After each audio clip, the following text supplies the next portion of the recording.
tentang Pondok Pesantren Al Zaitun. Tapi karena kami segel galangan kapal karena ada tempat sebelahnya penggergajian, kami belum mengecek karena minta bahwa tolong ada satu pintu lah untuk mereka siram-siram tanaman atau pengecekan untuk penggergajian. Ternyata ada yang lewat seperti itu kan untuk masuk ke galangan kapal. Setelah kami cek ternyata perizinannya juga sama, tidak sesuai dengan peruntukannya seperti itu. Setelah disegel ini lalu kemudian akan seperti apa? Apakah bisa disita di kemudian hari atau bagaimana? Ya, untuk meneruskan kembali perizinannya sampai di mana. Harusnya harus sesuai. Kalau peruntukannya untuk penggergajian, ya kan harus disesuaikan untuk permodalannya. Tidak permodalannya hanya 50 juta yang masuk dalam kategori mikro, seperti itu. Kalau untuk proses terus harus berlanjut untuk perizinan, karena bagaimanapun untuk izin usaha pastinya dengan 3 izin dasar pastinya akan bisa terpenuhi, ya pasti akan bisa dibuka seperti itu. Hanya ada sanksi administratif. Bu Nina, biasanya yang sudah-sudah jika ada sesuatu dokumen yang dicantumkan untuk perizinan tidak sesuai, itu kenapa pelaku usaha melakukan itu? Ingin mengurangi pajak kah atau bagaimana? Apa gitu motifnya, Bu? Ya, itu.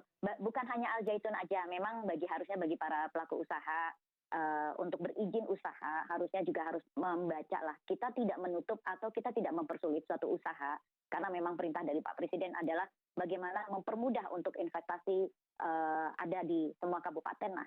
Tapi terkadang mereka tidak mengerti tentang prosedur-prosedur yang ada.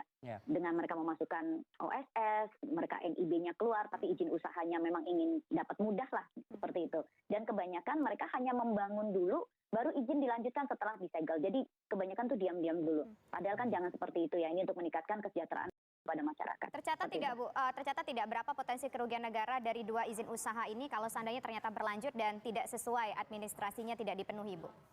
Kira-kira ada potensinya berapa kerugiannya?